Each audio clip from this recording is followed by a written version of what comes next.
तो इसमें जो ना मतलब सॉल्यूशन का जो तरीका है उसको आप दिमाग में रखिएगा, क्योंकि टीआईएफआर, एनबीएचएम, नेट अक्सर क्वेश्चन आते हैं, सेम आर्गुमेंट होता है। ओके, बस बदल बदल के आते हैं, और मैं कई बार उन क्वेश्चन को करा चुका हूँ और आपको बोल भी चुका हूँ। इससे पीछे मैंने आपको नेट का भी एक क्वेश्चन कराया था ना, y⁵ सेम आइडिया यहाँ भी लगेगा। ठीक है, बस आइडिया सेम है और क्वेश्चन अलग अलग होते रहेंगे। आप खुद ही अगर देखेंगे ना इन क्वेश्चंस को, मतलब जब ओडी के सॉल्व करेंगे एग्जिस्टेंस एंड यूनिकनेस के, तो आप देख पाएंगे उस बात को। ठीक है, तो इसको बड़े ध्यान से सीखना। ठीक, चलो। सो सॉल्यूशन क्या कहता है, देखो, let X T Y T be a non constant solution of the OD.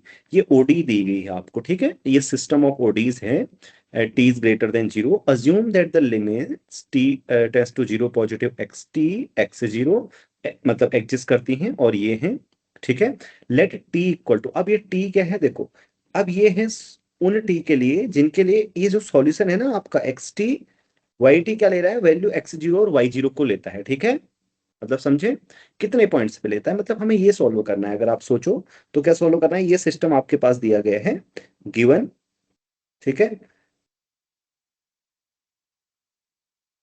हमें वो टी काउंट करनी है ना जिनके लिए ये लेता है, Y square and Y dash equal to Y cube 1 + x², right. ये आपके पास है, तो आपको ये इंपोज करना होगा। एक्स टी क्या ले, नॉट पर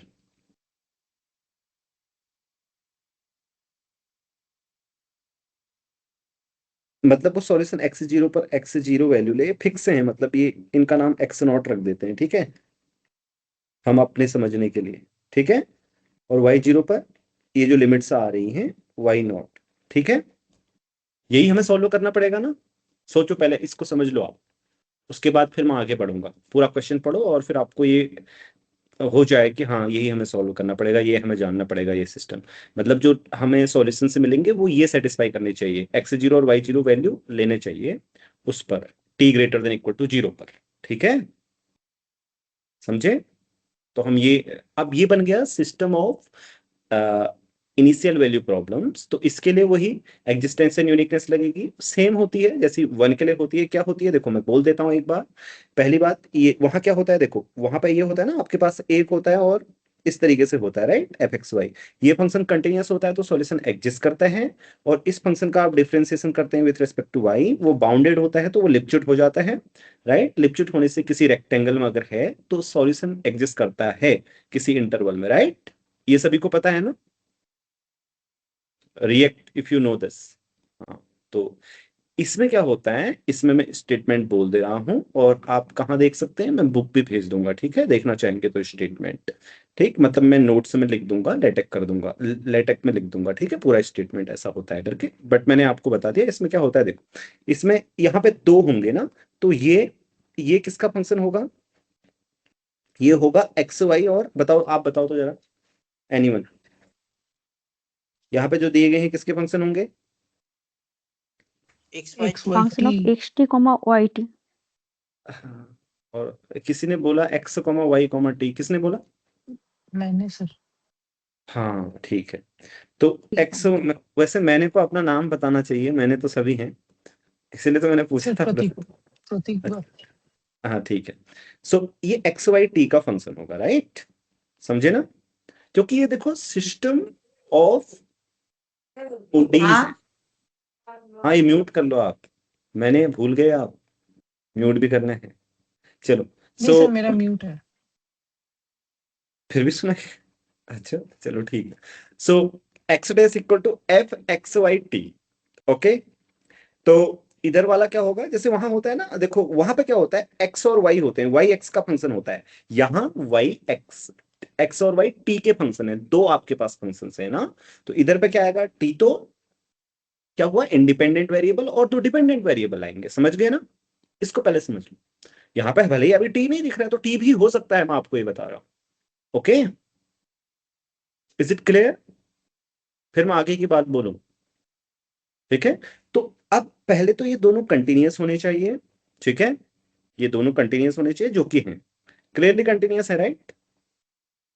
देखो नीचे वाले क्वेश्चन कभी वन इस होने वाले नहीं है। दूसरे, आप अगर इनको क्या करेंगे, डेल एफ बाई दो, मतलब जितने भी आपके क्या है डिपेंडेंट वेरिएबल हैं, ऐसे del F by del x, del F by del Y, ये सब किसी रेक्टेंगल में एग्जिस्ट करते हैं और बाउंडेड हैं।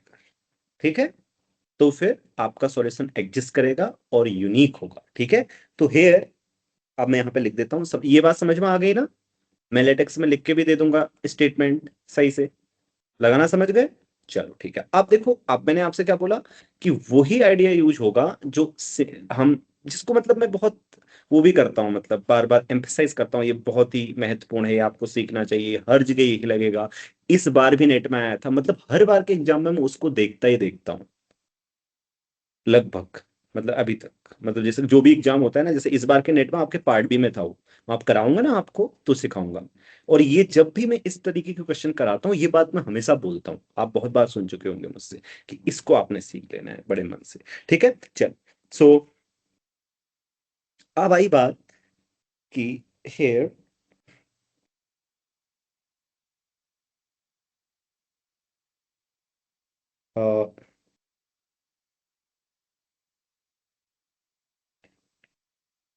Are continuous functions and continuous functions किसी भी रेक्टेंगल में होंगे, continuous functions and del F, पहले वाले का नाम F1 रख देता हूं, हाँ बच्चों, ठीक है ना? एफ और जी रख देता हूं, del F by del x, del F by del y, और फिर दूसरे वाले के लिए भी करना होगा, ठीक है? Del g by del x, del g by del Y. ये समझ में आ गया ना? इस फंक्शन को एक्स और वाई के रेस्पेक्ट में वो करेंगे differentiate, are bounded on rectangle. ये कौन कौन देख पा रहे हैं इस रेक्टेंगल में बाउंडेड होंगे? क्विकली जो देख पा रहे हैं, मतलब बहुत कोई भारी काम नहीं लग रहा उन्हें, ये तो होगा ही ऐसा लग रहा है, बताओ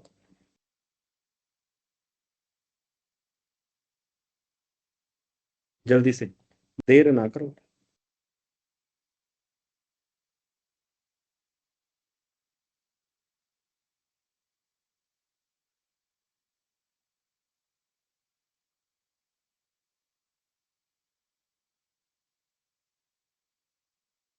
टी तो जीरो ही है, सो ABC बोलना चाहिए मुझे, ठीक है?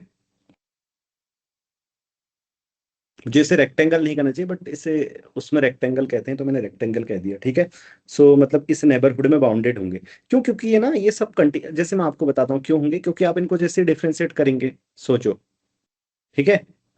आप इन्हें डिफ्रेंशिएट करेंगे तो जैसे रेक्टेंगल का मतलब मेरा इसको और इसको लो, ठीक है, एक बार में, ठीक? तो सो सी, नहीं नहीं, ओके, ठीक है, तीनों लेने पड़ेंगे। तो क्या बोल रहा हूं मैं, जैसे आप इसको डिफरेंशिएट करेंगे ना, ये del F by del x किया आपने, सोचो, तो उस केस में क्या होगा कि आप नीचे ऊपर तो पॉलिनोमियल आएंगे एक्स और वाई में, समझो, राइट? और नीचे आएगा 1/y² का होल स्क्वायर, कोई प्रॉब्लम नहीं। ऊपर कंटिन्यूअस फंक्शन है, नीचे कंटिन्यूअस फंक्शन है, कंटिन्यूअस फंक्शन बाउंडेड होते हैं कॉम्पैक्ट सेट्स में, राइट? तो del F by del x ये सारे कंटिन्यूअस होंगे तो बाउंडेड होंगे, राइट? मतलब एक बार में आप देख लो। तो एग्जिस्टेंस एंड यूनिकनेस थ्योरम क्या है, एप्लीकेबल है, स्टेटमेंट में भेज दूंगा, ठीक है? आप लोग देख लेना, वेक्टर वैल्यूड फंक्शंस के लिए जो है। So by existence and uniqueness theorem, by existence and uniqueness theorem, uniqueness theorem for system of ODEs, ठीक है? ODEs the solution exist and unique, ठीक? ओ वैसे तो be a non constant solution लिखा था, उसकी आवश्यकता ही नहीं थी, चलो है देखता हूँ मैं, फॉर एग्जिस्ट एंड यूनिक, हाँ हाँ है, आवश्यकता है, एक्चुअली आवश्यकता है, solution exist and unique. Okay, यहां तक बात बन गई। अब इसके बाद, अब वो जो यूनिक वो वाला आर्गुमेंट यूज होगा यहाँ पे, हाँ, these solutions are monotone first of all.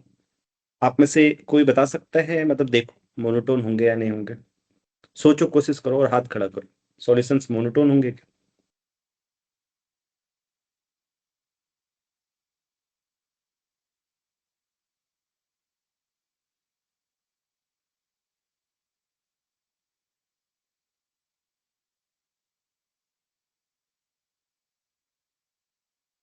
As a function of t. देखो अगर नहीं होंगे तो आपको ये देखना आना चाहिए। सबसे पहले मैंने आपको क्या आइडिया बताया था, इसके जीरोस देखो आप, इस फंक्शन के जीरो बताओ जहां पे ये जीरो हो जाएगा इस साइड वाला, जल्दी बताओ। Sir x0 for solution to be non constant, देखो हाँ ध्यान से सुनना इसको, for solution to be non constant x naught y naught can not be equal to 0 0। ठीक है, आप देखो और बताओ, यस और नो बताओ, हाथ खड़ा करेंगे अगर आपको समझ में आया तो।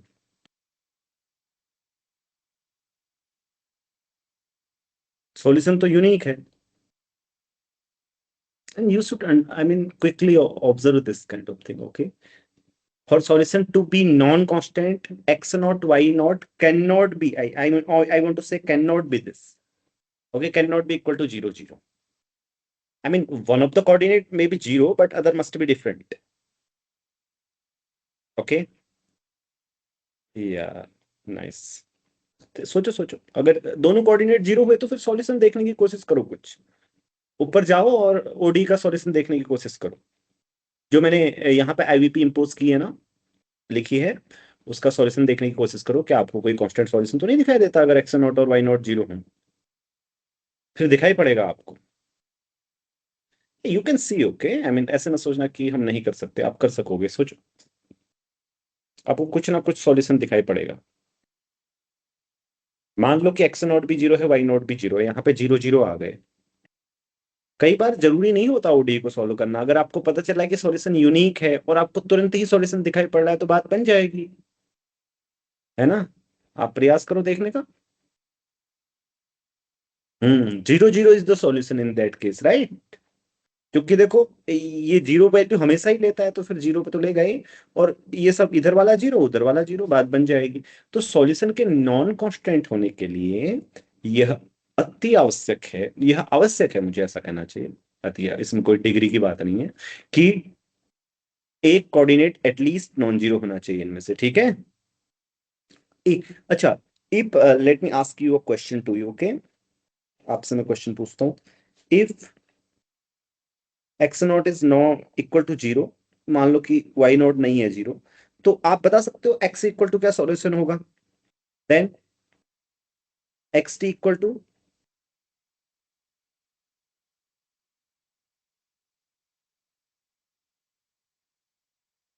0 ना।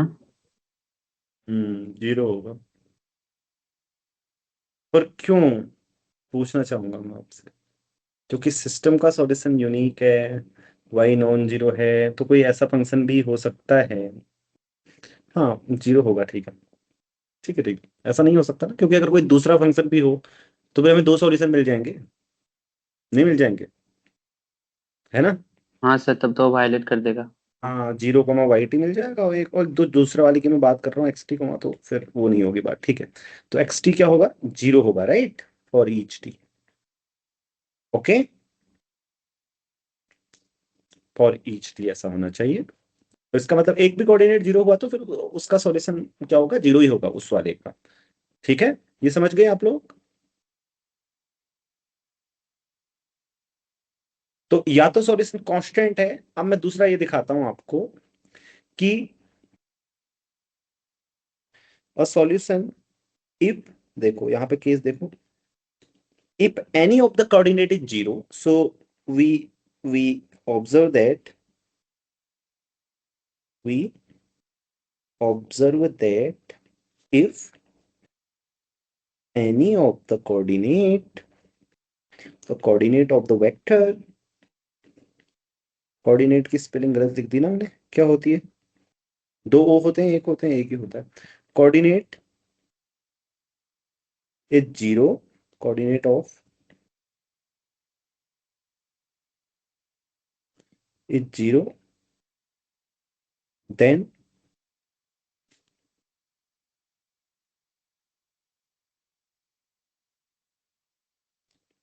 अकॉर्डिंगली, ओके,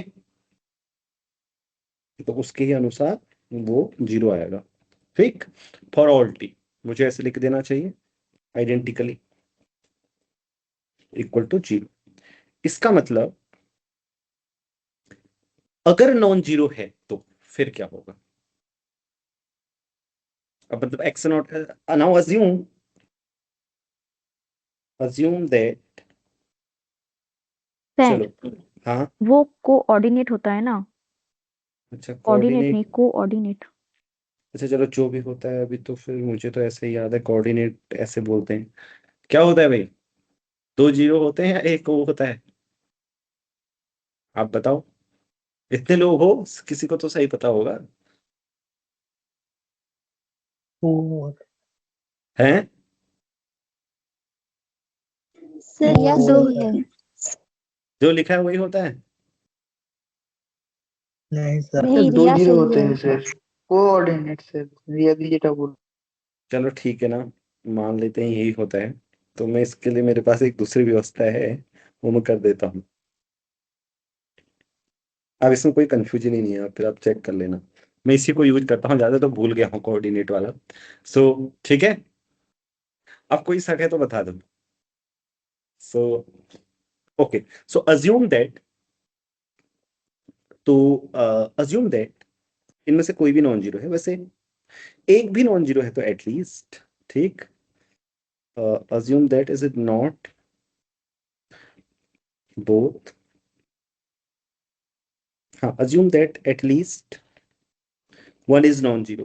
वो तो मेरा क्वेश्चन था ना आपसे, मतलब उसकी जरूरत नहीं है बीच में, ठीक है।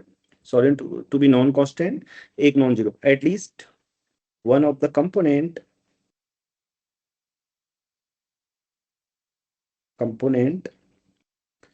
ऑफ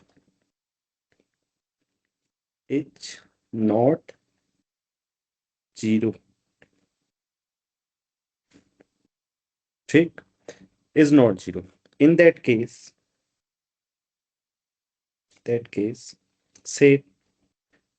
से मान लो कि x नॉट जीरो नहीं है। अब ये देखो, then x t can never be zero और एनी t, कोई बता सकता है?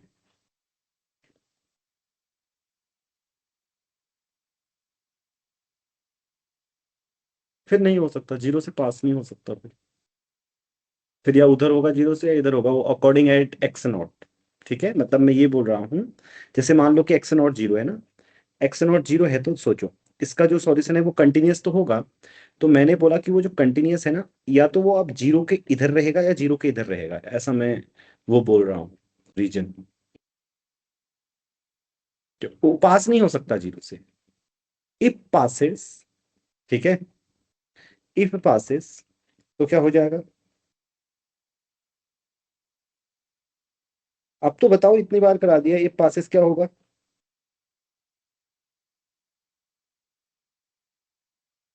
जीरो। तो 0 0 सॉल्यूशन हो जाएगा। दो सॉल्यूशन हो जाएंगे, हाँ ठीक है। वी गेट, हाँ if passes we get,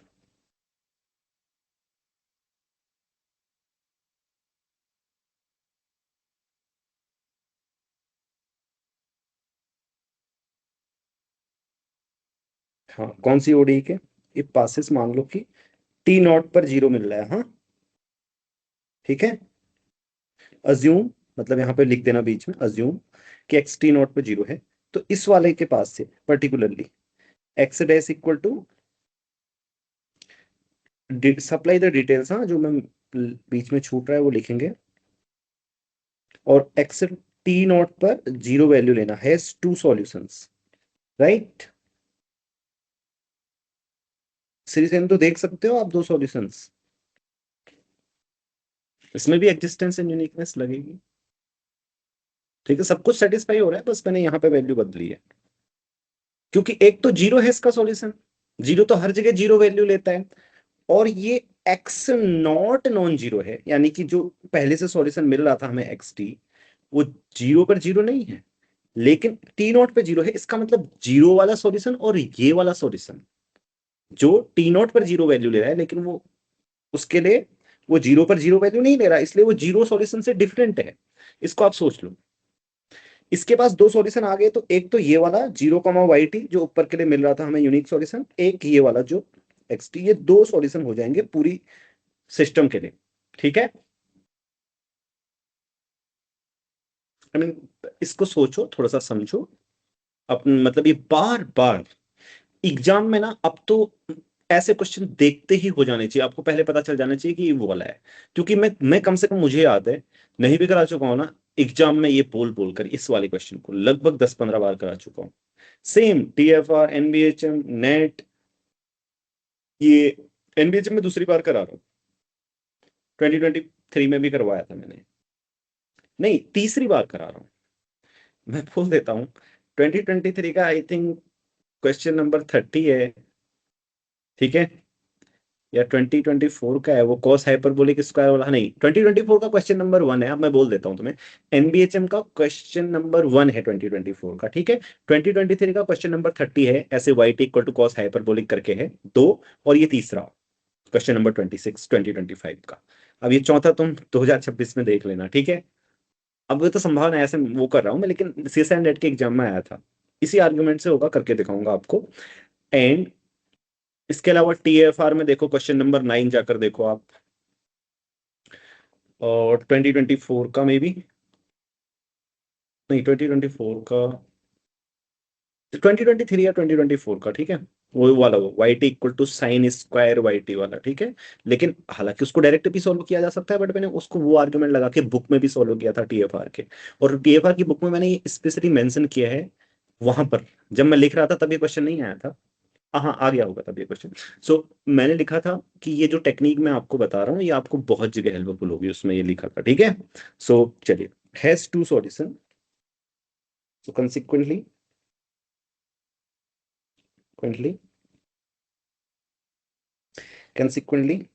system has two solutions, okay। y मैंने अभी आपको लिख के बता दिया, हाँ, एक तो क्या 0,yt जो भी सॉल्यूशन मिल रहा होगा अभी ऊपर, और एक जो एक्स टी नॉट पर 0 ले रहा है लेकिन 0 से डिफरेंट है, उसका नाम एक्स टी रखो, वाई टी, ठीक है। ये दो सिस्टम के सॉल्यूशन मिल जाएंगे, इसलिए तो इसका मतलब क्या हुआ फिर बताओ। सो फाइनली दस एक्स टी कीप्स, बोलो, सेम साइन, है ना श्री सेंधु, यही मतलब हुआ, 0 से नहीं जा सकता ना आर पार, 0 से आर पार जाने तो 0 को लेकर जाएगा, because it's a continuous function, because being the solution of a differential equation. So sir basically bounded above और बाउंडेड बिलो होगा ना, आई मीन। हाँ हाँ, बट यहाँ पे बाउंडेड अबव या बाउंडेड बिलो होगा, लेकिन हमें एक्चुअली यहाँ पे सेम साइन रखेगा ये चाहिए, क्यों, क्योंकि जो क्वेश्चन है, अब देखो इसका मतलब ये मोनोटोन होगा, ठीक है ना, क्योंकि अगर ये सेम साइन रखेगा तो इसका भी डेरिवेटिव का भी सेम साइन रहेगा, नहीं रहेगा। अगर मान लो ये निगेटिव ही आ रहा है हर जगह पे, तो निगेटिव ही रहना है इसने, और सिमिलरली इसके लिए भी होगा, ठीक है। कंसिक्वेंटली, आई मीन फाइनली, ठीक है, final step is that, finally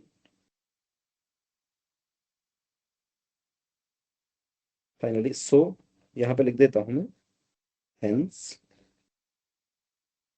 hence x dash t keeps same sign,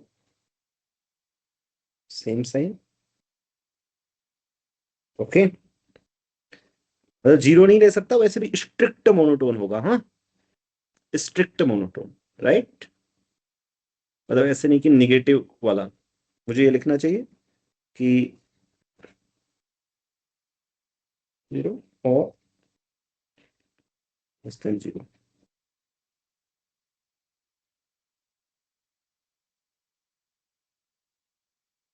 और ऑल टी और 0 और ऑल टी, या तो ग्रेटर देन 0 होगा या लेस देन 0 होगा, वो उस पर डिपेंड करता है, वो एक्स नॉट और वाई नॉट पर, ठीक है। फॉर ऑल और T, hence x dash is greater then 0, dot dot dot repeat कर दो इस लाइन को, ठीक है, कॉपी पेस्ट। बस इसमें थोड़ा ये सुधारना पड़ेगा, यहाँ पे डॉट लगाना पड़ेगा, ओके। टी लिखता आ रहा हूं तो दोनों जगह लिख देता हूँ। सो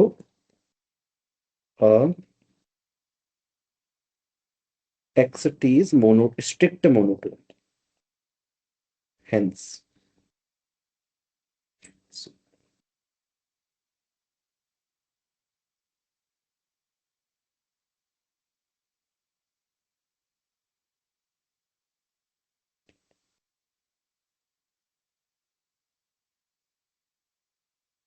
strict monotone.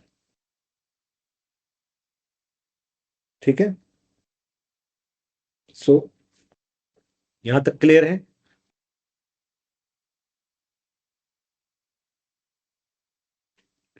Now this finally we have one of the component is strictly monotone, right?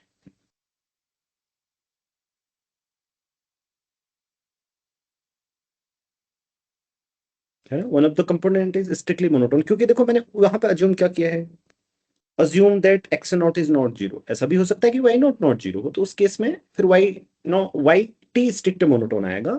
So finally one of the component is strict monotone, right? We conclude that, I mean I should write that, finally we conclude that. Okay, वो लिखना पड़ेगा आपको, हाँ, कि in case वो हो जाएगा जो मैंने बोला, वी कंक्लूड दैट, राइट?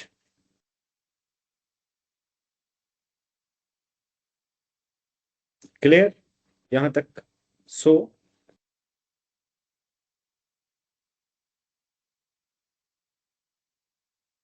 इसकी कार्डिनलिटी कितनी होगी, क्या सेट था वो? टी इक्वल टू, अब आप खुद ही निकालो इसकी कार्डिनलिटी, चलो। T is greater than equal to zero,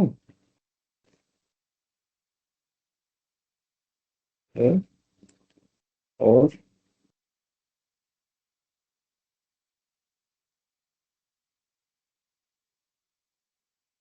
zero zero value ले रहा है, नहीं सॉरी, एक्स नॉट और वाई नॉट वैल्यू ले रहा है ना।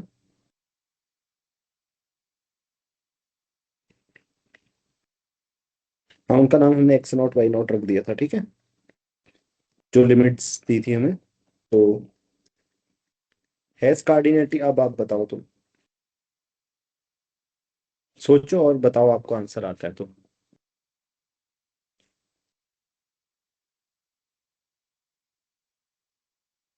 आना चाहिए, because you have a monotone function and you are asked to find that कि monotone function किसी वैल्यू को कितनी बार लेगा, ऐसे का क्वेश्चन है, मतलब सिंपल सी बात है। अब ऐसे बोलो तो दो हाथ तुरंत खड़े हो गए, तो पहले ही आपके खड़े हो जाने चाहिए ना, आपको समझना आना चाहिए। सो हाँ, तो ये सेट किसके इक्वल है बताओ फिर, बताओ फिर इस सेट का मतलब वैल्यू क्या है? जीरो है ना, जीरो पर ही तो ले रहा था वो एक्स नॉट और वाई नॉट को, बस। उसके अलावा कहीं और नहीं ले सकता वो वैल्यू। देखो ऐसा हो सकता है, मेरी बात सुनो, ऐसा हो सकता है, आप ध्यान से सुनना, ऐसा हो सकता है कि एक सॉल्यूशन जीरो हो पूरा का पूरा, लेकिन दूसरा सॉल्यूशन ना हो। फिर उस केस में भी क्या होगा कि ये वाला केवल टी इक्वल टू जीरो पर लेगा वाई नॉट को, और कहीं नहीं लेगा, ठीक है? हो सकता है कि ना एक्स नॉट भी जीरो हो, तो ये वाला तो हर जगह ही जीरो ले रहा है, लेकिन दूसरा वाला स्ट्रिक्ट मोनोटोन होने की वजह से एक ही जगह पे लेगा, समझे? तो ओवरऑल इसमें टी इक्वल टू जीरो ही आएगा, ठीक है ना, एक मोनोटोन होगा at least. So cardinality of T, अब आप आंसर लिख लोगे, मुझे पता है, कठिन काम मैं आपके लिए छोड़ देता हूँ, ठीक है? और कार्डिनलिटी तो गिन ही लोगे भैया, या वो भी नहीं गिन पाओगे, तो कार्डिनलिटी आ जाएगी 1। तो अभी आपने पीछे, अगर आप सीएसआई नेट के क्रैश कोर्स में थे तो आपने देखा होगा ना ऐसे सॉल्यूशन, मैंने वो भी कराया था, वो भी बहुत इंटरेस्टिंग था, तो आपको ये अब आर्ग्यूमेंट जाना पहचाना सा लग रहा होगा, और आप कर सकेंगे ऐसे क्वेश्चंस, है ना? कर सकेंगे? गौरव, तुमने तो करना चाहिए था, तुमने दिया था एग्जाम पिछली बार। जी सर। ये है क्वेश्चन, या देखते ही इसको नहीं देखना है? हाँ सर। क्यों, तुमने तो कमेंट भी किया था 2024 वाले वीडियो में, कुछ सॉल्यूशन तो देखा था इसका, मतलब तुमने, इसीलिए मैं बोल रहा हूँ तुमने करना चाहिए था, किया था ना कमेंट 2024 सर के ये मतलब वीडियो मैंने पर। सॉल्यूशन तो कई बार देखा है, सेम सेम टाइप का 5-6 बार देखा है, पर हम्म। मुझे मतलब वो एग्जिस्टेंस वाला पार्ट समझ नहीं आता।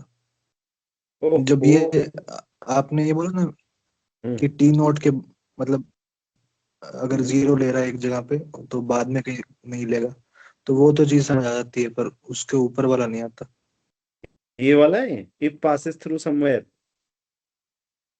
ये तो समझ आ गया, इसके ऊपर जो किए कौन सा वाला, अब कौन सा रहता क्वेश्चन से पहले, है ये बाय आपने एक्स। कहा बाय एग्जिस्टेंस इन करो, हाँ, ये मतलब ये क्यों नहीं मतलब आता। ये डेरिवेटिव्स आपने कंटिन्यूअस बताए हैं और बाउंडेड बताए हैं और ये सब चीजें।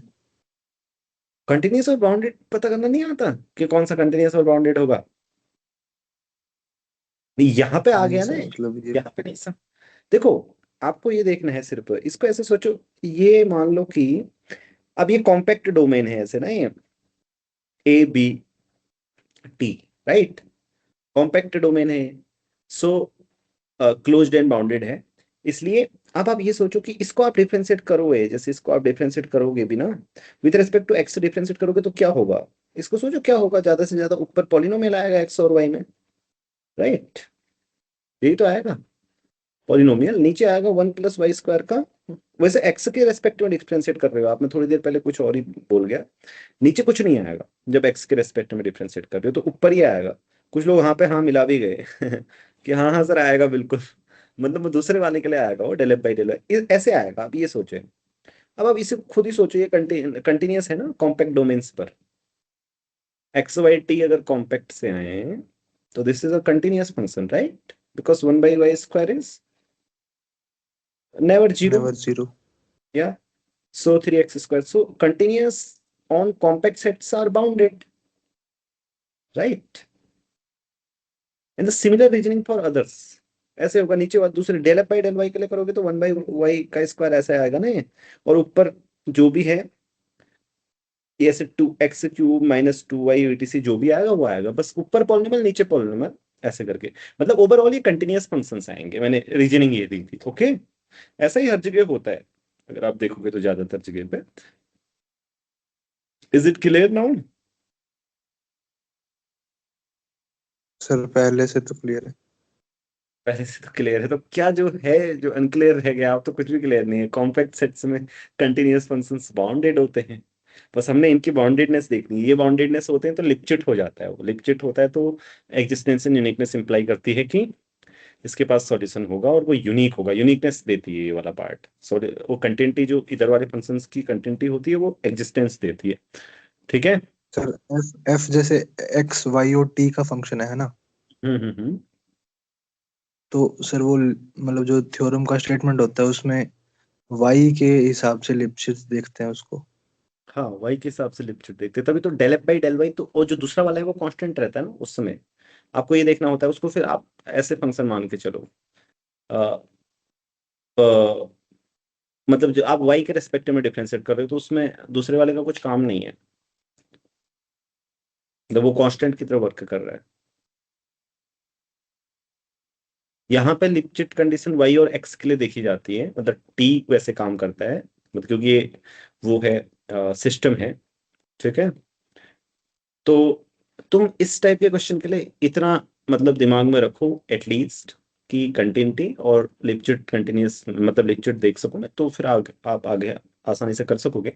दूसरा, अगर पढ़ना चाहोगे इसके विषय में तो बुक है, मैं दूंगा उसके, उसमें लिखा हुआ है सब कुछ, ओके, और मैंने भी पढ़ाया हुआ है लेक्चर्स में, ठीक है। लक्ष्य, हाँ एक मिनट, हाँ आ रहा हूँ आपके पास। सागरिका तुम क्या पूछ रही हो। सर मैं ये बोल रही थी कि एक्स डॉट और वाई डॉट तो हम डायरेक्टली बोल सकते हैं कि ऑलवेज ग्रेटर देन जीरो और लेस देन जीरो, क्योंकि नीचे का तो हमेशा ही पॉजिटिव है।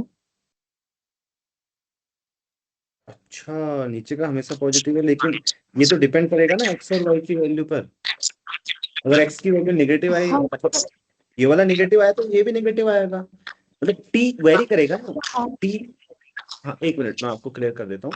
मान लो कि t 1/2 पर, क्योंकि ये ऐसा है ना, ये ध्यान रखना है, xt cube 1 plus y t square ऐसे है। अब मान लो t की वैल्यू आपने 1/2 पुट की, ऊपर वाला आया नेगेटिव, तो डेरिवेटिव 1/2 पर नेगेटिव आया। आपने t की वैल्यू पुट की 5, अगर वो इंटरवल में है, मतलब जो भी एक्जिस्टेंस ऑफ सॉल्यूशन का इंटरवल है, 2 पॉइंट तो होंगे। सो आपने कोई 2 पॉइंट किए, एक पर पॉजिटिव एक पर नेगेटिव आया, तो हमेशा कैसे रहा बताओ, नेगेटिव और पॉजिटिव? सर ये तो सिर्फ एक्स क्यूब, मतलब इसके साथ टी भी ऐड है, मतलब x of T of cube. x is a function of t ना, you are putting the ठीक है ठीक है। you will plug the values of t. So what we prove, देखो हमने ये प्रूव किया कि xt कहाँ है, हम ये देखो xt is greater than 0। इसको ध्यान दो, ये अच्छी तरह से समझो क्या क्या चीज हो रही है, नहीं तो फिर गलत समझेंगे तो फिर गलत हो जाएगा। समझ गए? तो हमने अच्छा पूछा। हाँ हाँ ठीक है, हो गया क्लियर? सही है हाँ ना? हाँ। हाँ सर, उसी लाइन पे सर, दस x of T greater then 0 for all T, मतलब सर वो लाइन समझ नहीं आ रहा, वो कैसे लिखा आपने बात? हाँ हाँ हाँ, देखो अब कोई अगर कंटिन्यूअस फंक्शन है, अगर मैंने वो दिखा दिया, वो जीरो नहीं हो सकता। आप सोचो एक कंटिन्यूअस फंक्शन के बारे में दिखाओ, मैंने कहा कि वो एक्स एक्सिस से पास नहीं हो सकता, मतलब कंटिन्यूअस फंक्शन के लिए बता रहा हूँ। यहाँ पे टी एक्सिस मुझे बोलना पड़ेगा क्योंकि टी है। मान लो कि यहाँ से पास नहीं हो सकता कंटिन्यूअस फंक्शन, तो आप नहीं कहेंगे या तो वो ऊपर ही रहेगा एक्सिस से, या नीचे रहेगा, या जीरो पॉजिटिव रहेगा या नेगेटिव रहेगा। हाँ हाँ सर, हाँ हाँ हाँ हाँ, ठीक है सर, ठीक है ठीक है। और किसी ने और बोला था कुछ, करण तुम कह रहे थे कुछ? नहीं सर, मेरा भी वही डाउट था, मैं वो ना उसको एक्स क्यूब ही समझ रहा था, मतलब उसको टी का फंक्शन नहीं समझ रहा था। ठीक तो है। ऐसा यहाँ पे सब चीजें लिखी हैं मैंने, एक एक चीजें लिखी हैं, ठीक है। So let me note down the questions. So क्या क्या क्वेश्चन पूछे थे आप लोगों ने, आपके लिए लिख दूंगा ना मैं, फिर ऐसे कॉमन डाउट्स होते हैं तो ध्यान में रखना चाहिए टीचर को। सो मैं शॉर्ट लिख रहा हूँ अभी।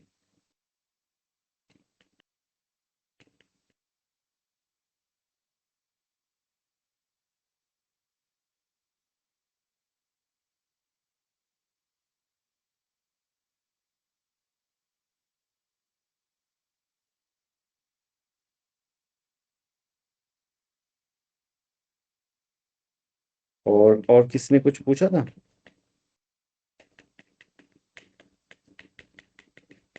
और शायद इसके अलावा कुछ क्वेश्चंस नहीं है? ठीक है, चलो अगले वाले में जाते हैं, वो बहुत इंटरेस्टिंग है। ओके, एक जो क्वेश्चन आने वाला है अब, उसमें आपको मजा आएगा और बहुत आसान है, देखना। आसान मतलब थोड़ा सा अलजेब्रा तो आनी चाहिए।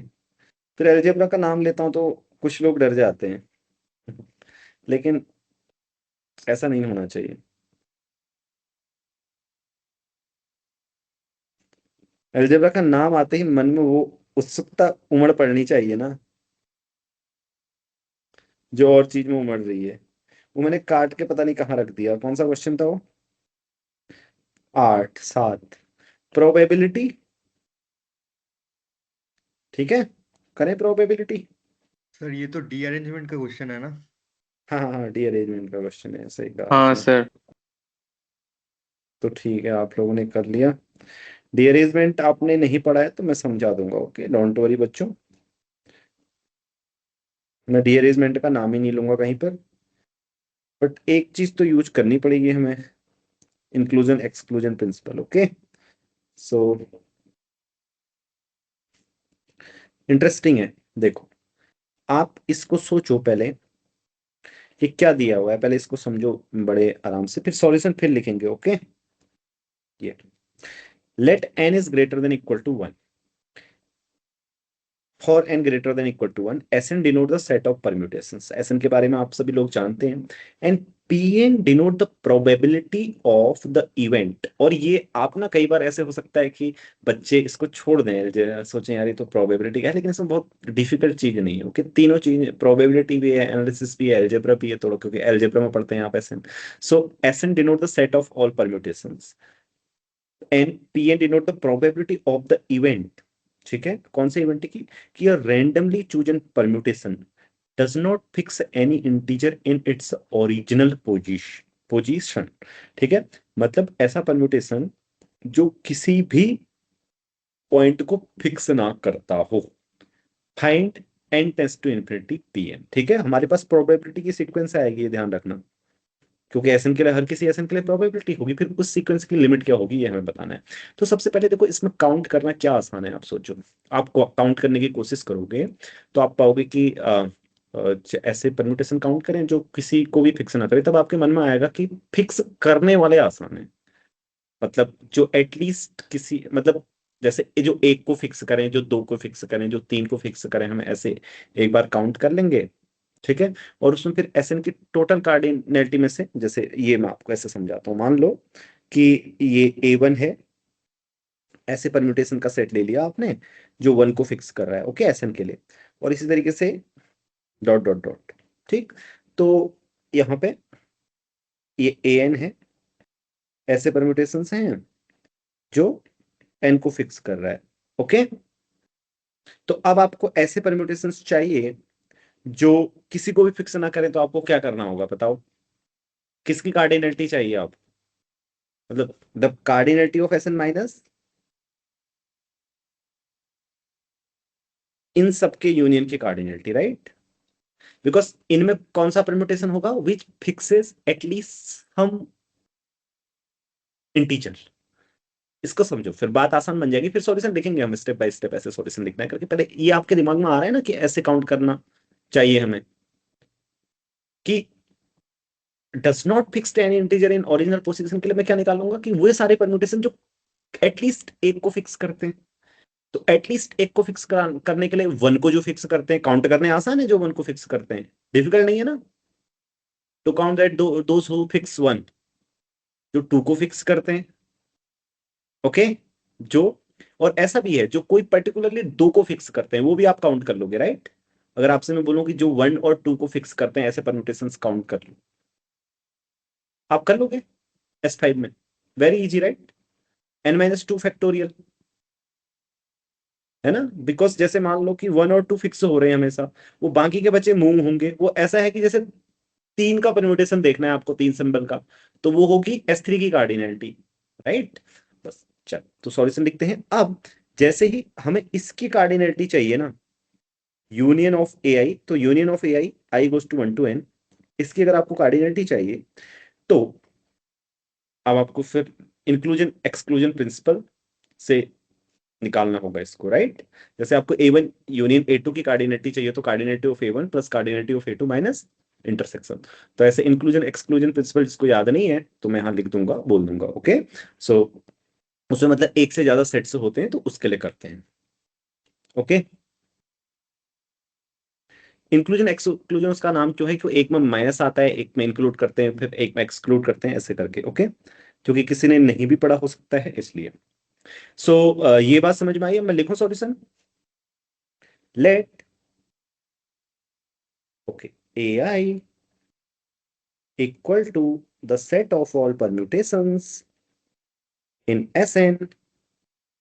फिर हमें जैसे वो परम्यूटेशंस पता चल जाएंगे, उसे हम n फैक्टोरियल से डिवाइड कर देंगे, तो हमें Pn मिल जाएगा, okay. Those permutations which fixes I, okay, okay. So we want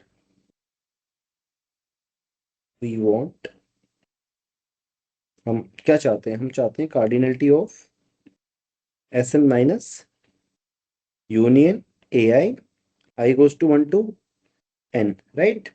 to for this cardinality we need to count this, right।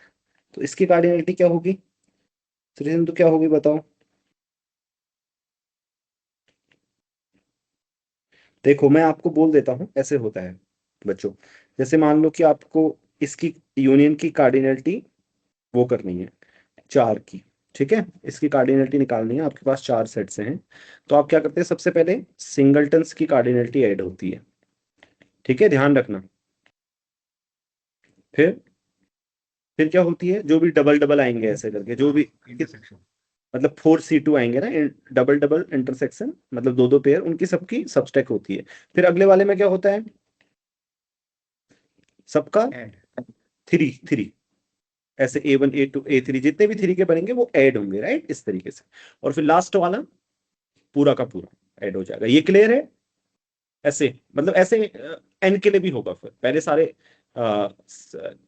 Single ले लो आप A1 A2, फिर उसके बाद 2 2 करके ले लो, फिर 3 3 करके ले लो, बस इतना ही है। ओके, सो ये इसे इंक्लूजन एंड एक्सक्लूजन प्रिंसिपल बोलते हैं। सो तो हम इसमें डायरेक्ट अप्लाई करते हैं।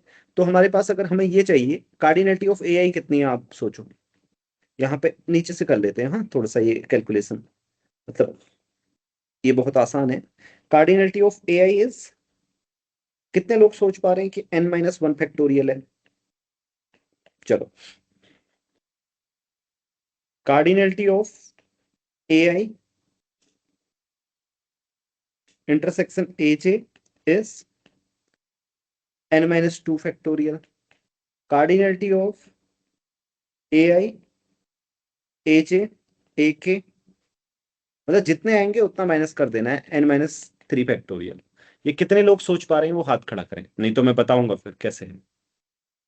मतलब किसी पर्टिकुलर इंटीजर को फिक्स करने वाले परम्यूटेशंस Sn में n-1 फैक्टोरियल हैं। कोई 2 दे दिए जाए उनको फिक्स करने वाले n-2 फैक्टोरियल हैं। इसी तरीके से 3 इंटीजर्स दे दिए जाए तो n-3 फैक्टोरियल है, और ये आपको आना चाहिए।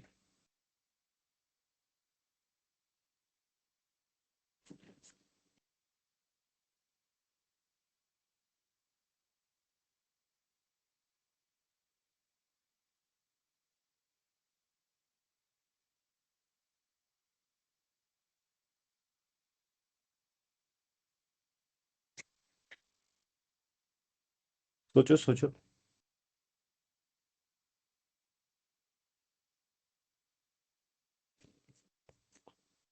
सारे लोग पढ़ रहे हैं ना?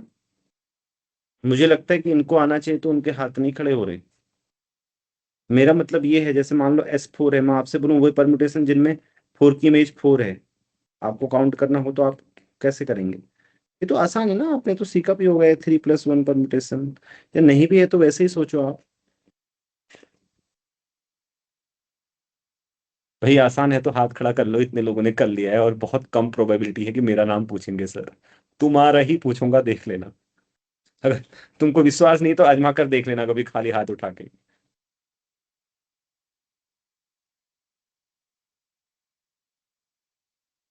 अच्छा, सबने उठा लिए, सबको पता है। ठीक है, मान लेते हैं सबको पता है। अब नाम नहीं ले सकता मैं, बताओ किसी को पता है क्यों? अब किसी का नाम नहीं ले सकता मैं, अब मुझे खुद ही बताना होगा। रीजन बता सकते हो? उसका रीजन ये है क्योंकि उस व्यक्ति को ये लगेगा कि सर समझते हैं कि मुझे नहीं आता है, इसलिए अब मेरी मजबूरी हो गई है भाई, अब नाम तो नहीं लिया जा सकता। ठीक है, तो इसलिए अब मैं ही बता देता हूँ। ठीक है, सो जैसे अभी एक उदाहरण में मैं आपको समझाऊंगा इसके बाद। ठीक है, पहले क्वेश्चन समझा देता हूँ। जैसे मान लो कि आपको पूछा जाए कि 1 2 3 5 4 5 है, 4 को फिक्स करने वाले, मतलब आपके पास 5 है, तो 4 को फिक्स करने के लिए आपको परम्यूट किसको करना है? देखो 4 की इमेज 4 आएगी, और सब परम्यूट हो सकते हैं, 4 परम्यूट हो सकते हैं ना, और 4 सिंबल से जब होते हैं उनके टोटल परम्यूटेशन कितने होते हैं आपको पता है? 4 फैक्टोरियल। तो जितने सिंबल्स बचते हैं उतना फैक्टोरियल। ठीक है, 2 फिक्स कर दिए तो n-2 सिंबल्स बचे उनका वो। ठीक है, बस यही काउंट करना है आपको। सो आप देखो, पहले में हम क्या करेंगे, क्योंकि यहाँ पे AI ये सम आएगा कहां से? 1 से लेकर n तक, तो यहाँ पे आ जाएगा n-1 फैक्टोरियल। क्लियर है या नहीं है? क्योंकि पहले में ऐसे आएगा, मतलब no need to write that, right? Summation a mod of AI I goes to 1 to n, right? और दूसरे वाले में क्या आएगा? समीशन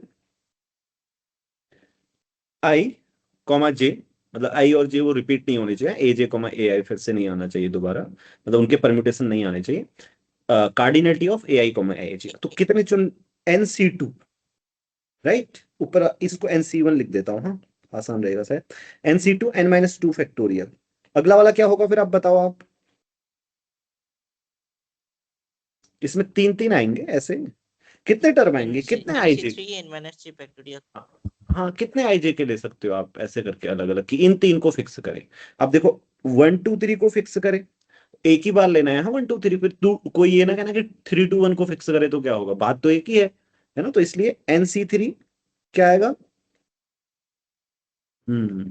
तो इस तरीके से माइनस आएगा अगला वाला, अब डॉट डॉट डॉट बताओ लास्ट में क्या आएगा, -1 की पावर कितना आएगा? अगर k लिख दूं मैं, यहाँ पे NCN आएगा, ओके, और n-n फैक्टोरियल यानी कि 1, ठीक है। लास्ट वाला मतलब जो सभी को फिक्स करे, एक ही तो होता है वो, सभी को फिक्स करने वाला आइडेंटिटी, ठीक है। Is it clear? और -1 की पावर क्या आएगी बताओ श्री सेंधु?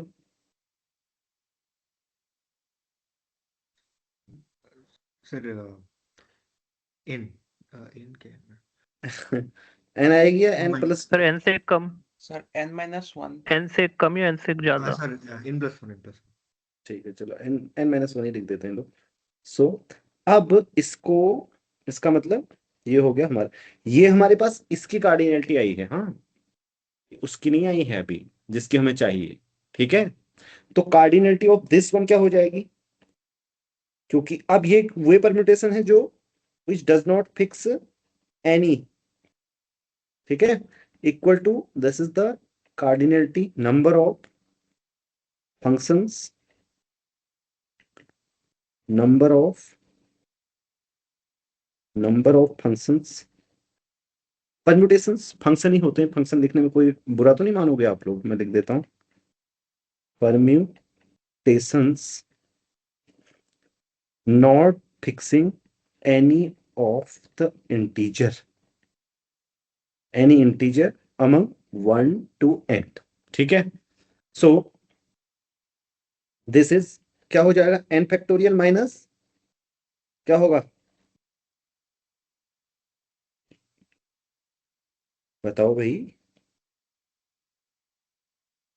By k factorial. अच्छा भाई k factorial, NC0 k goes to 1 2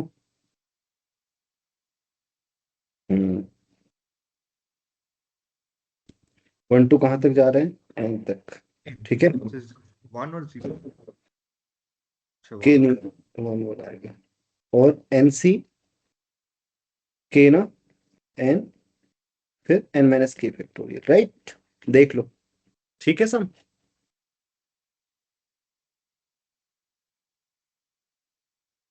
I mean sir -1 की पावर a-1 है। नहीं, वो मैंने आगे वो कर दी है, प्लस में डाल दी है भाई, क्या डाल दी चीज ना, सर? जैसे यहाँ पे k, ठीक है सर। जैसे हाँ मतलब वो मैंने इधर डाल दी है एक पावर वो लेके, यहाँ पे माइनस लिख लो, यहाँ पे ऐसा कर सकते हो तुम, मतलब मैंने ये इससे घटाना होगा ना, n फैक्टोरियल से घटानी होगी टोटल, क्योंकि इसकी कार्डिनलिटी चाहिए तो टोटल SN की कार्डिनलिटी है ये चाहिए, तो वो घटा दो, वो प्लस मैंने यहाँ पे एडजस्ट कर लिया है, ठीक है। सो अब ये ओवरऑल क्या आता है इसको देखते हैं, हाँ, इसकी कार्डिनलिटी मिल गई, PN क्या आया, हमें तो PN चाहिए, PN क्या आएगा, इसकी कार्डिनलिटी ओवर इन फैक्टोरियल। ये समझ में आ रहा है ना, इंटरेस्टिंग तो है, राइट अमन? सर वो k हाँ फैक्टोरियल सर। कर दीजिए ना, डिवाइडेड बाई। अच्छा चलो अभी कर दूंगा, हाँ अभी लास्ट वाले में सब कुछ कर दूंगा, k फैक्टोरियल, हाँ n-k से वो सब कैंसिल हो जाता ना, वहीं पे कर देना चाहिए था बाबा, सही कर देना चाहिए था मुझे, ठीक है। क्या कर दूं, क्या आएगा ये, n factorial over k factorial हाँ n factorial over k factorial लिख देता हूँ, ठीक है।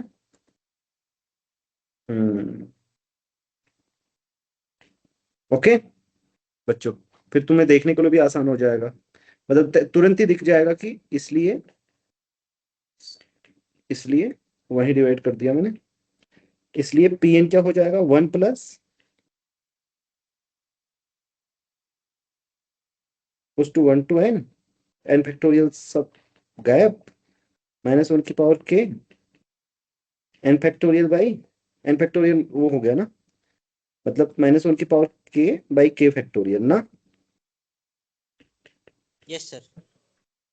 अगले वाले में इसको ऐसे लिख देता हूँ, summation k goes to 0 to n -1 की power k by k factorial. अब तो शायद मतलब बच्चा भी बता देगा कि लिमिट क्या आएगी।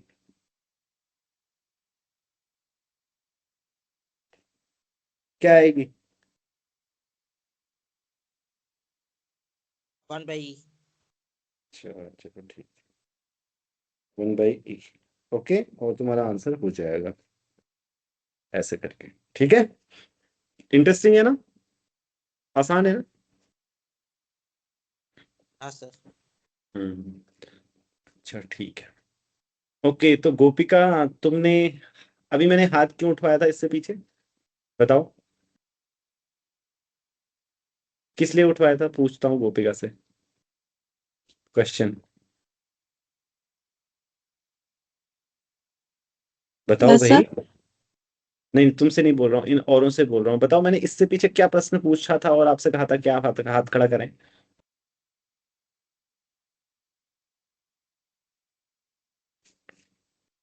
जो 2 सेकंड की बात भूल जाते हो उनसे मैं कैसे उम्मीद करूँ एग्जाम तक सब याद रखेंगे। अभिलिप्सा, तुमने क्यों हाथ खड़ा किया था, क्या प्रश्न पूछा गया था तुमसे? सर एआई की कार्डिनलिटी। अच्छा, एआई की कार्डिनलिटी, ओके। सो गोपिका, तुम्हें समझ आया एआई की कार्डिनलिटी क्या होगी? हाँ सर। ठीक है, चलो। सो ओके, वैसे एक बात बताता हूँ, मैं भूल गया था मैंने क्या प्रश्न पूछा था। तो आप ये तर्क भी कर सकते हो कि जो 2 मिनट पीछे की बात भूल जाता हो, कर रहे होगे तुम, कह नहीं रहे हो, मैं तुम्हारी तरफ से कह देता हूँ, उस आदमी से हम पढ़े, आप ऐसा क्यों समझ लेते हो? आई अंडरस्टैंड, मैं तुम्हारी तरफ से मैं कह देता हूँ, ठीक है। सो दिल की बात कह दी ना, हंसो हंसो। हाँ, तो दूसरी बात मैं तुमसे क्या कह रहा था, मैंने कहा था आपको मैं थोड़ी देर बाद एक बात बताऊंगा। वो बात ऐसे कि कभी अगर मैं पढ़ा रहा होता हूँ ना, मैं जैसे ऐसे बोल देता हूँ, जैसे मैंने ये बोला ना आपसे कि कोई भी अगर ऐसा बच्चा होगा जिसको नहीं आता है और खाली हाथ खड़ा कर लेगा तो मुझे पता चल जाएगा। फिर मैंने कहा ना, अब मैं नाम नहीं दे सकता किसी का, नहीं तो वो बच्चा ये सोचेगा। अक्सर ऐसा तब होता था जब मैं उधर ऑफलाइन पढ़ाता था। अगर मैं कोई ऐसी बात समझा रहा हूँ, मतलब ऐसा होता ही है, अगर नहीं होता हो तो शिक्षक को ये ध्यान रख लेना चाहिए कि आप कोई बात करने लगे, जैसे मान लो, उदाहरण दे रहा हूँ, ऐसी बात तो हम नहीं करते कक्षा में, कि आप यही बात कर रहे हैं कि कुछ बच्चे आलसी होते हैं, वो पढ़ते नहीं हैं, ठीक है, ऐसे ऐसे करके बहुत ऐसी हमने कुछ बहुत सारी बातें की। तो उसमें वो ऑफलाइन क्लास में हो तो बड़ा ध्यान रखना पड़ता है कि किसी से आंख ना मिल जाए, क्योंकि आंख मिलते ही, जिससे आंख मिलती है वो समझ लेता है कि मुझसे कह रहे हैं, क्योंकि मेरी तरफ देख रहे हैं बार बार, तो फिर ऊपर देखने की बातें बोलनी पड़ती है। क्योंकि ऐसा हुआ था एक बार, ऐसी एक बात है कि एक लड़की ने मुझे बोल दिया था कि ये आलसी वाला मामला नहीं था, मामला दूसरा था, कि सर आपको ऐसे लगता है क्या? मैं मतलब ऐसे में कोई चीज बता रहा था कि ऐसे होता है ऐसे होता है, तो उन्होंने लगा कि अच्छा सर ने मुझे देखा तो मुझसे ही कहा होगा फिर। अब किसी न किसी को तो देखेगा भाई टीचर, कहाँ देखे फिर ऐसे, क्या करे, ऐसे देखते ही तुम कहो कि क्या हो गया आज सर को, है ना, इतनी बुद्धि तो लगा देनी चाहिए। तो वो मुझे उस समय स्मरण आ गया, तो मैंने तुम्हें बता दिया। तो आज की कक्षा में इतना ही, ठीक है। अब कोई प्रश्न हो तो वो पूछ लो, ठीक। अब अगला वाला मैंने आपको जो होमवर्क दिया है ये करके आना आप लोग। और आप मुझे ये बताएं कि पिछले वाले में जो कितने लेक्चर तक मैंने असाइन किया है आपको कल, जल्दी से बताओ जिसको अब पता है। तो लेक्चर 10। लेक्चर 10 तक, अब तो कल लेक्चर तक 10 हुआ। हाँ तुम हाँ कुछ हो। हाँ, लेक्चर 10 तक हुआ, अब लेक्चर 11 होगा। सच बताओ, लेक्चर देखना। 10 अब लेक्चर 10 अब से टास्क था, लेक्चर 11 होगा अच्छा, कल। मैं देख देता हूँ, टाइम टेबल देख लेता हूँ। कल 7 है ना, आज कितनी है? 6। कल 7 है, यानी कि ठीक है, टोपोलॉजी है। एंड ठीक है, कल 11 है, राइट, 11 ऑलरेडी अपलोडेड है। तो अगली वाली क्लास में आपका लाइव क्लास प्लस क्विज है, ठीक है। लाइव क्लास में मैं अभी नहीं बोलता हूँ कि ये कराऊंगा, बाद में, क्योंकि मेरा मन बदल जाता है, मुझे लगता है अभी ये कराना चाहिए। ठीक है, वो अकॉर्डिंग टू कोर्स में डिसाइड करता हूँ, मतलब अभी ये ठीक है, इसको हम बाद में कर सकते हैं ऐसे करके। तो क्विज 3 के लिए रेडी रहना, ठीक है। क्विज 3 होगा और फिर सारे क्विज के एक ही बार में सॉल्यूशन कर देंगे, ऐसा करेंगे।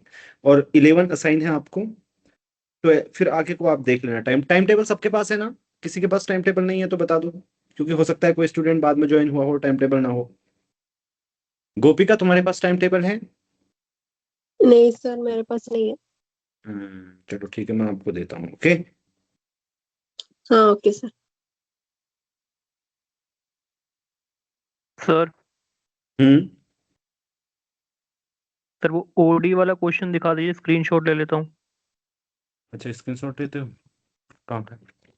अब ये एनबीएचएम के नोट्स तो तभी दे पाऊंगा जब पूरा होगा, हाँ, क्योंकि ये देखो इधर इधर तितर बितर हो गए हैं, ये सारे ऊपर नीचे हो गए हैं। सो मुझे वैसे इस बात का ध्यान रखना होगा अगली बार से कि पहले से ही चीजें ऊपर नीचे ना हो। सर हम्म सर ये क्वेश्चन 7 जो अभी अपने अलजेब्रा के करवाए ना सर, इसी के मतलब जैसे आप बाद में अगर आपका टाइम हो तो बना के दे सकते हैं, मतलब दूसरा टाइप का प्रैक्टिस करने के लिए।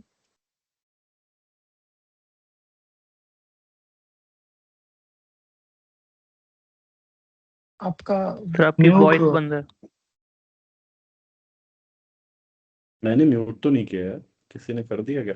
तो मैं तुम्हें ऐसे क्वेश्चंस बता सकता हूँ कहाँ पे हैं, पर तुम्हें, मुझे लगता है हाँ कि सर। उतने नहीं, उतने क्वेश्चंस ट्राई करने के बजाय बस इंक्लूजन एक्सक्लूजन प्रिंसिपल याद रख लो, तो आपके दिमाग में अपने आप ही आ जाएगा। बाकी ज्यादा तुमने पढ़ाई है, बस हो सकता है कि तुमने कॉम्बिनेट्रिक्स ना पढ़ी तो इंक्लूजन एक्सक्लूजन प्रिंसिपल आपने ना पढ़ा होगा, डिस्क्रीट मैथमेटिक्स या वो आप पढ़ते हो कॉम्बिनेट्रिक्स में, तो उसमें पढ़ते हैं। ठीक है, बस इतना ही है, इंक्लूजन एक्सक्लूजन प्रिंसिपल पढ़ लेना।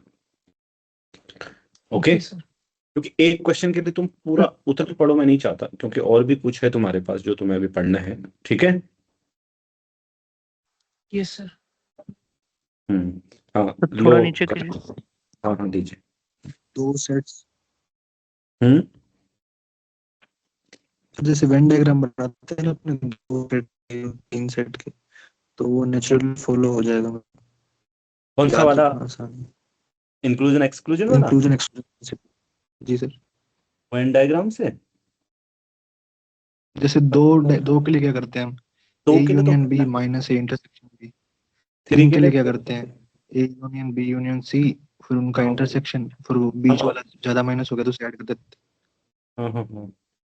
और उसके बाद फिर वो लगा लो, इंडक्शन। इंडक्शन से हो जाएगा फिर, मे बी। सर शायद उसी को प्रिंसिपल ऑफ इंक्लूजन एक्सक्लूजन बोलते हैं। किसको? सर हाँ ये सर, जो यही है मतलब, ऐड इसे करना फिर याद रखने की सब्ट्रैक्ट बात बता रहा करना। था। अच्छा अच्छा, याद रख, राइट राइट राइट राइट, हाँ हाँ गौरव सही बोल रहे हो। याद रखने के लिए ऐसा कर लो कि वेन डायग्राम कर लो, तुम्हें तुरंत याद आ जाएगा। ठीक है,